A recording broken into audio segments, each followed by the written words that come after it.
Well, listen, Mandela Day asks us to only give 67 minutes of our time to give back and also to help others. But when it comes to our healthcare professionals, they often do more than 67 minutes a day to someone else. Yeah, and 67 incredible doctors out there are going way above and beyond to give some very deserving patients mobility and vitality as part of their contribution on this Mandela Day.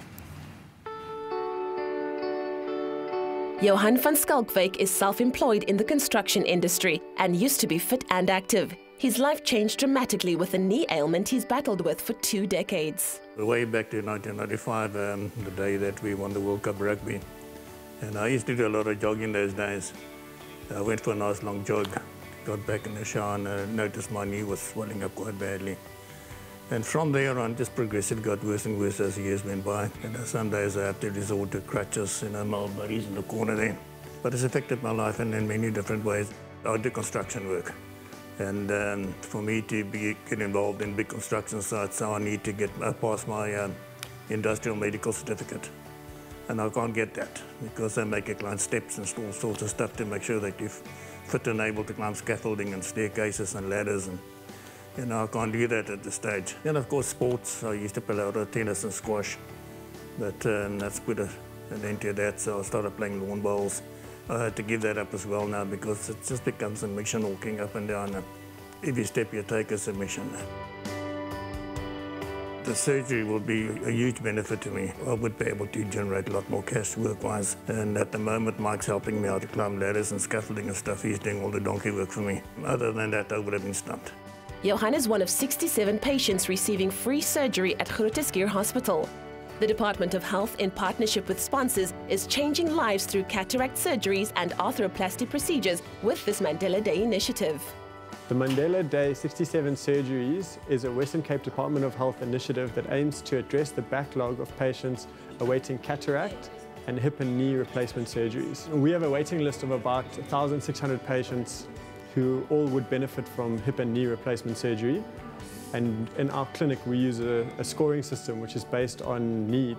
It looks at how severe the patient's symptoms are, how it affects their functioning and their ability to enjoy their life, and how severe the disease is. The patients are then scored on a scoring system, and then when we have an opportunity to perform surgery, we take the patients who are at the top of the list.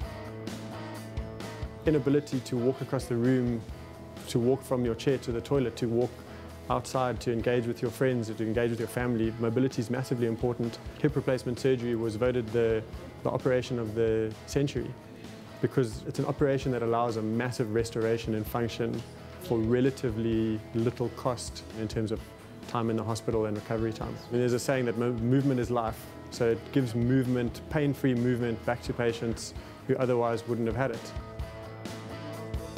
Unfortunately, in our setting, our patients then go onto a waiting list, and then once it's that patient's turn for an operation, we plan the specifics of the surgery itself. We look at the alignment of the limb, the degree of osteoarthritis or disease in the knee, and what kind of knee replacement is appropriate, and which in Johan's case is a total knee replacement. We'll be replacing both the femur and the tibia. We're going to be cutting out the diseased bone of both of those and replacing them with metal on either side, and in between that is a polyethylene plastic bearing surface. After recovery and rehabilitation, Johan should be able to move without his crutches. He'll no longer be taking painkillers daily and can return to life as he enjoyed it before. Oh, it's great to be selected. You get to a point where you think, well, it's never going to happen. And all of a sudden, out of the blue, you get a phone call. And it's really great to know that the government's actually doing something for people who are in need. The reason I became an arthroplasty surgeon is because they are the happiest patients that you see in a post-operative follow-up clinic. It's an enjoyable operation to perform, and the patients benefit massively from it. While we can't all offer life-changing surgery, this initiative does have a positive message for everyone. When you do something good for someone, it brings joy and hope into the world.